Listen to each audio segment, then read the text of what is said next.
The text came through while I was reviewing documentation at the National Archives in Washington, D.C. My phone buzzed against the mahogany table, and I glanced down to see my brother Derek's name on the screen. Cleaned out your storage room. Sold those ugly paintings you've been hoarding. Made $8,000. You're welcome. About time someone in this family knew how to make real money. My hand stilled over my coffee cup. The paintings. My chest tightened, but I kept my expression neutral.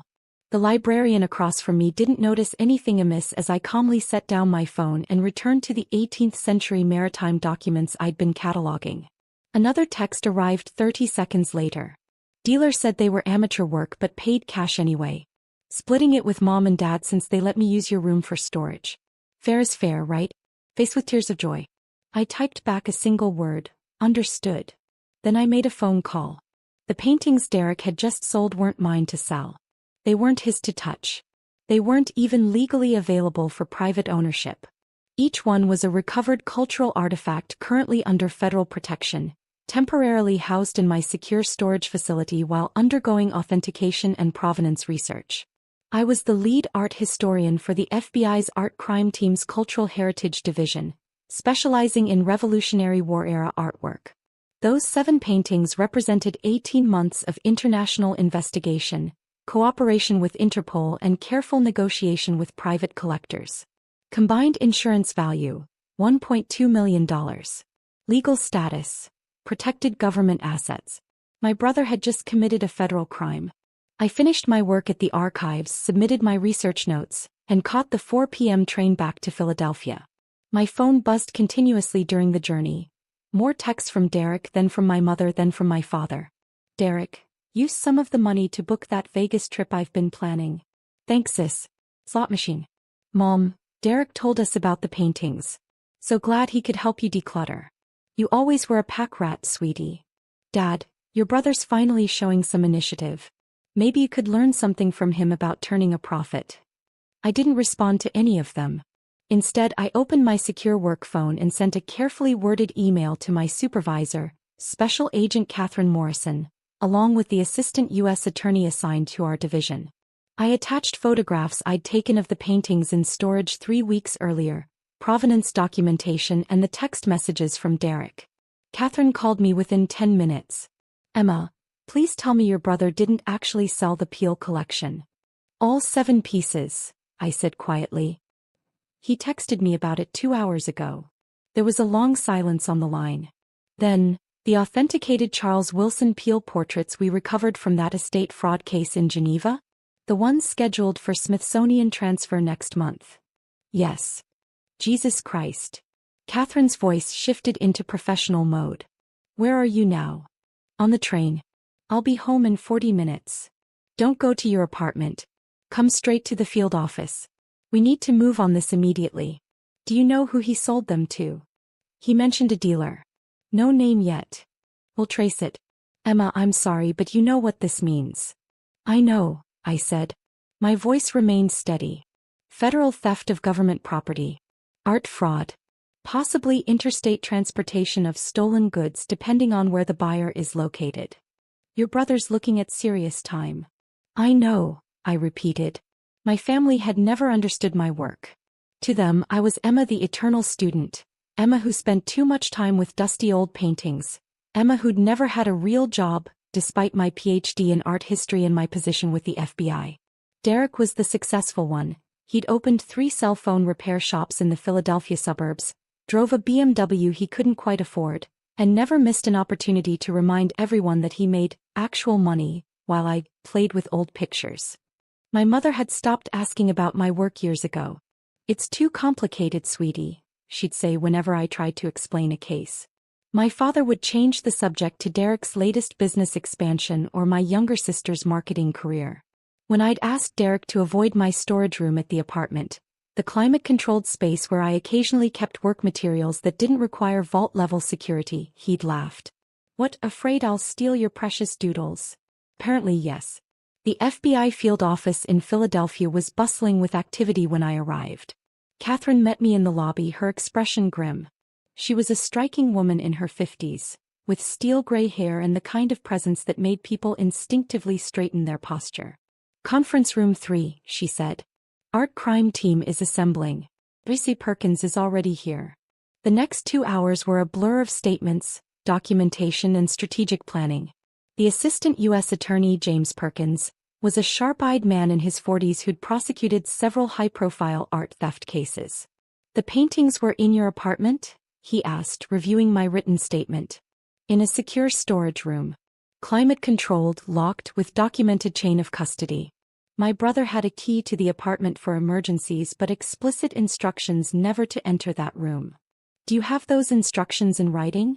Text messages. Emails. I'll provide everything. Perkins nodded. The moment he sold federal property, he committed a felony.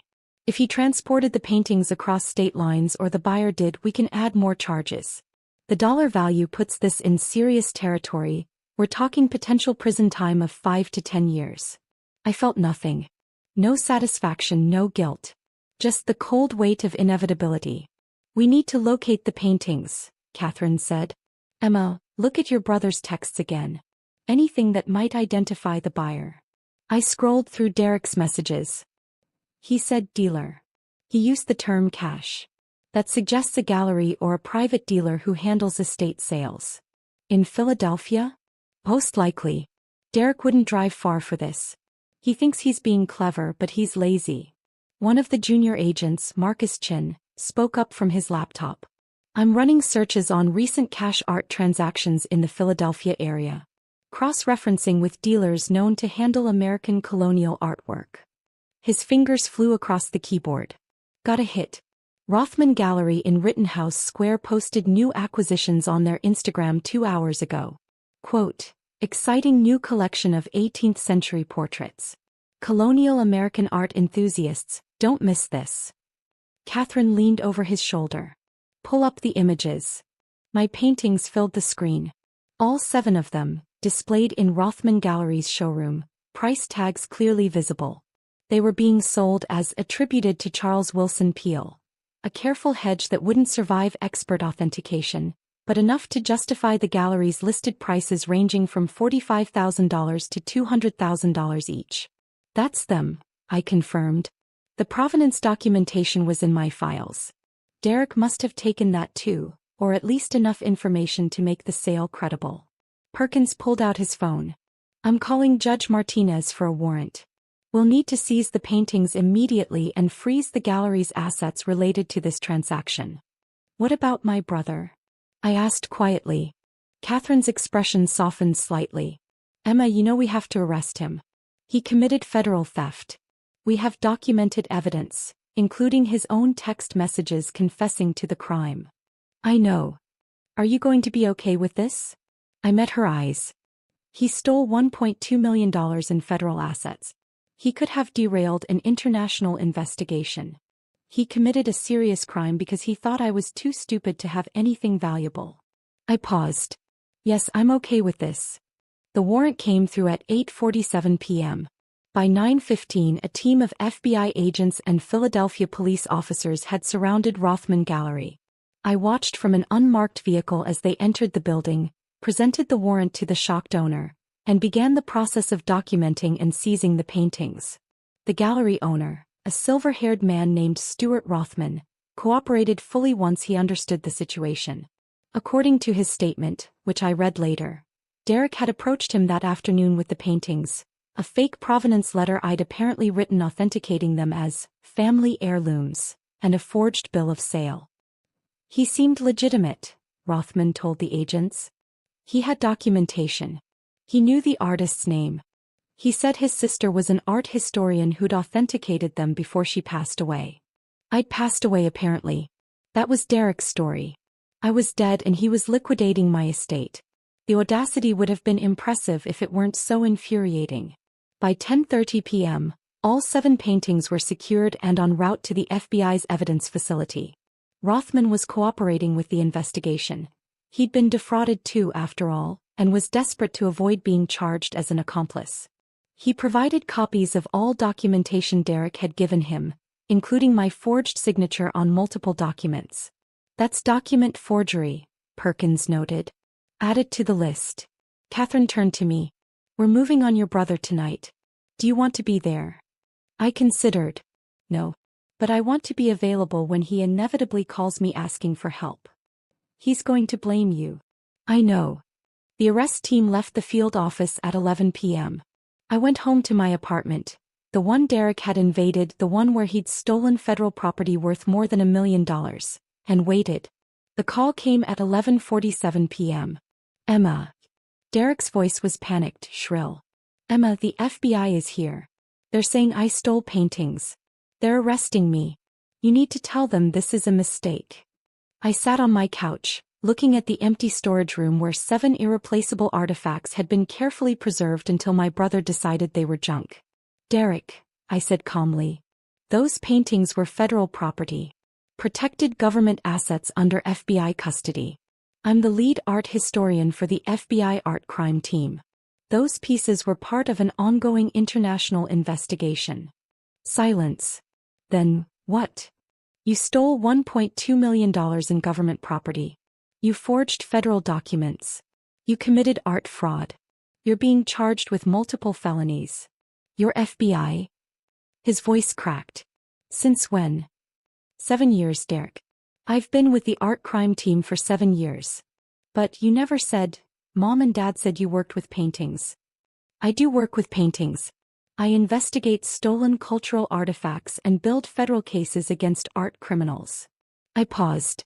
People like you. Emma, you have to fix this. Tell them it was a mistake. I didn't know. You received explicit instructions never to enter that storage room. I thought you were just being dramatic. I didn't think you had anything valuable. Why would you sell something if you didn't think it was valuable, Derek? Another silence. Then I heard my mother's voice in the background. Let me talk to her. The phone changed hands.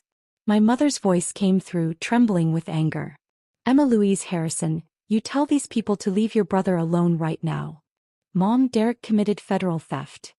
He sold some old paintings. You're overreacting. Those paintings are worth $1.2 million. They're protected government assets. He forged federal documents and committed art fraud. So what? He's your brother. Family protects family. Family also respects family, I said quietly. Family doesn't steal. Family doesn't forge signatures. Family doesn't commit federal crimes. You're going to let them arrest him over some stupid paintings?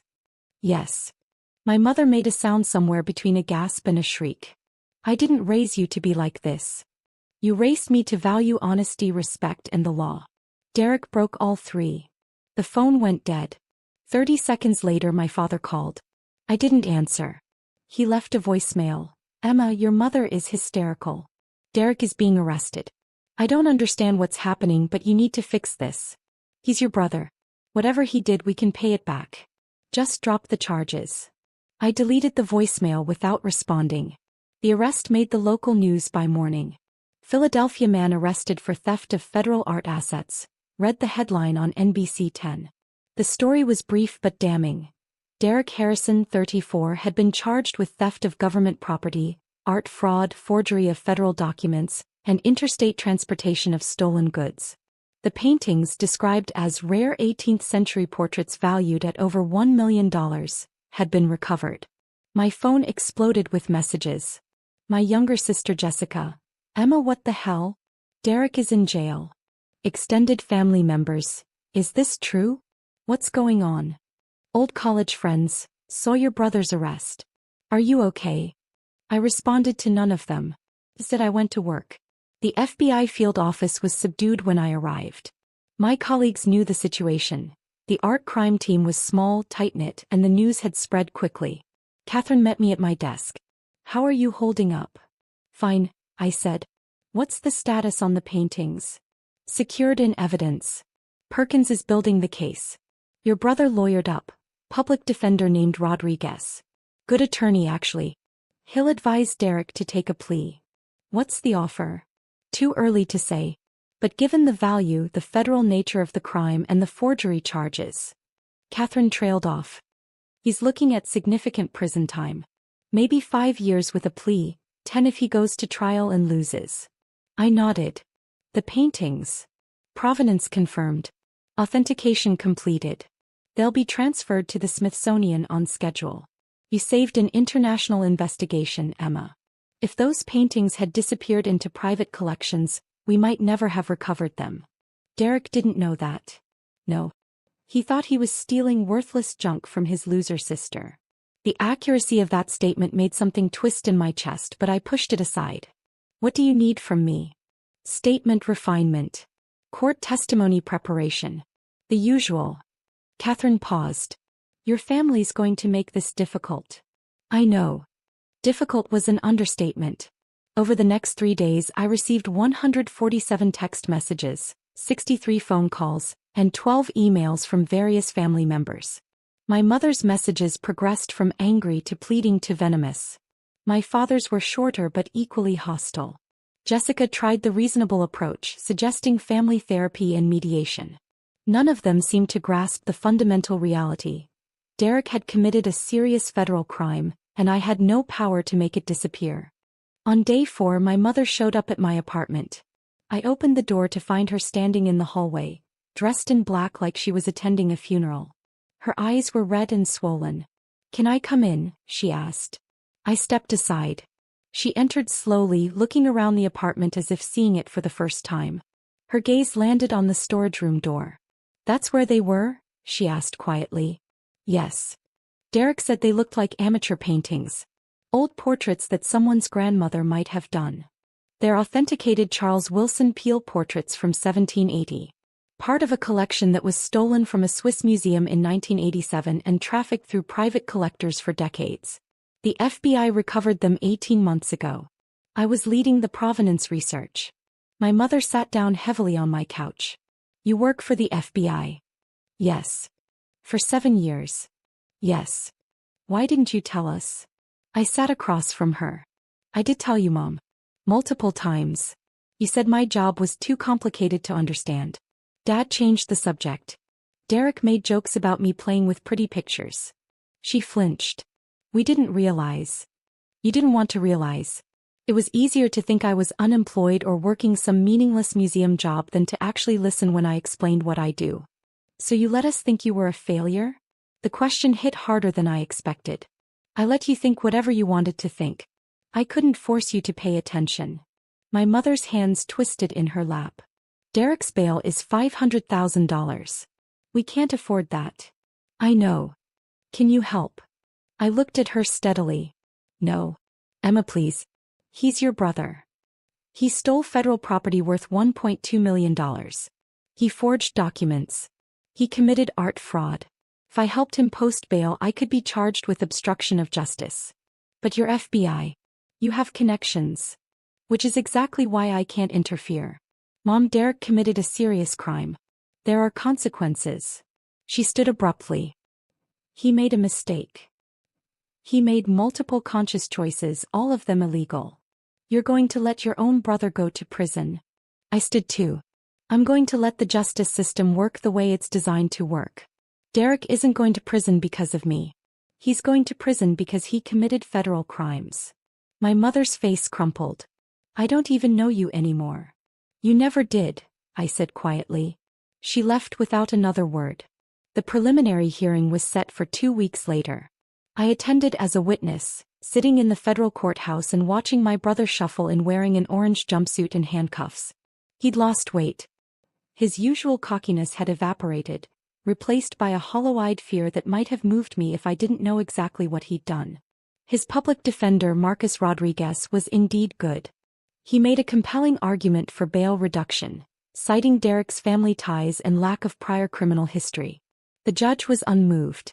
"Mr. Harrison sold federal property worth over $1 million, Judge Martinez said, her voice crisp. He forged federal documents. He demonstrated sophisticated planning and deliberate criminal intent. Bail is denied." My mother sobbed in the gallery. My father sat stone-faced. Jessica stared at me like I was a stranger. After the hearing, Asa Perkins approached me in the hallway. "They'll offer a plea soon. Rodriguez knows he can't win at trial. The evidence is overwhelming." "What will he get?" "My recommendation will be 5 years federal prison, 3 years supervised release, full restitution to the government for investigation costs, and a permanent ban from art dealing or sales. And if he refuses the plea? 10 to 15 years if convicted at trial. The judge won't be lenient with document forgery and art fraud on top of the theft charges. I nodded. Thank you. Perkins hesitated. For what it's worth, you did the right thing. Those paintings are irreplaceable pieces of American cultural heritage. If they'd been lost. I know. Your family doesn't see it that way. No, I agreed. They don't. The plea offer came 3 days later. Derek's attorney called my supervisor to inform the FBI that his client would be accepting the government's terms. 5 years in federal prison, 3 years supervised release, $87,000 in restitution for investigation and recovery costs, and a lifetime ban from art-related commerce. Catherine called me into her office to deliver the news. It's done, she said. Sentencing is scheduled for next month, but the plea agreement is signed. Your brother's going away. I sat down slowly. 5 years. It's better than 15. Rodriguez did right by him. She paused. How do you feel? I don't know, I admitted. I keep thinking about when we were kids. Derek was always the charming one, the one who could talk his way out of anything. He's probably terrified right now. He should be. Federal prison isn't a joke. I know. I looked up at Catherine. Did I do the right thing? Emma, you reported a federal crime. You protected government assets worth over $1 million. You maintained the integrity of an international investigation. Yes, you did the right thing. It doesn't feel right. Because he's your brother. But Emma, if you'd covered for him, you'd have been complicit. You'd have destroyed your career and probably faced charges yourself. And those paintings, those irreplaceable pieces of history, might have been lost forever. He was right. Intellectually, I knew she was right.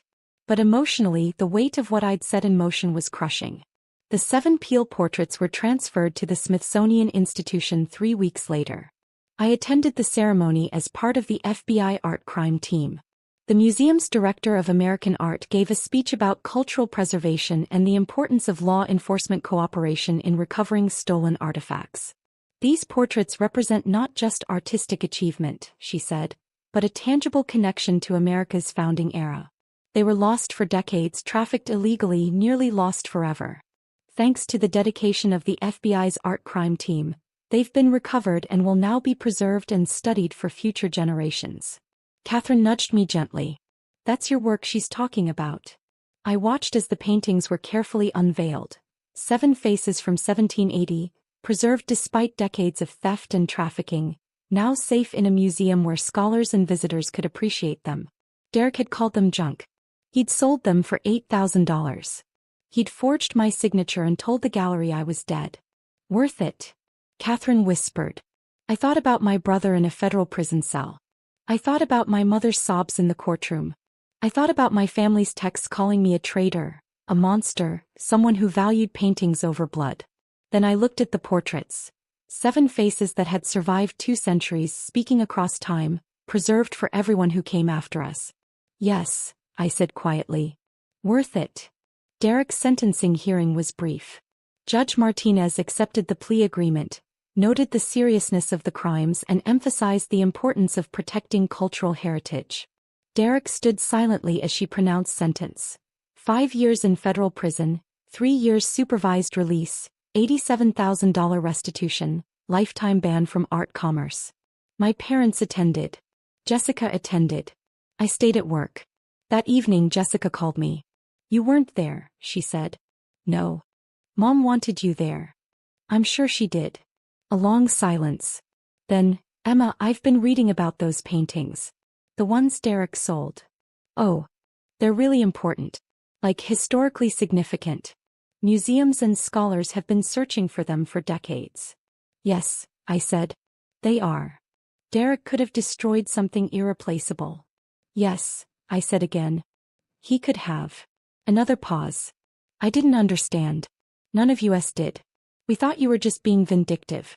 But you were protecting something bigger than family drama, weren't you? My throat tightened. I was doing my job, Jessica. That's all. No, she said softly. You were doing the right thing even though it cost you everything. That's different.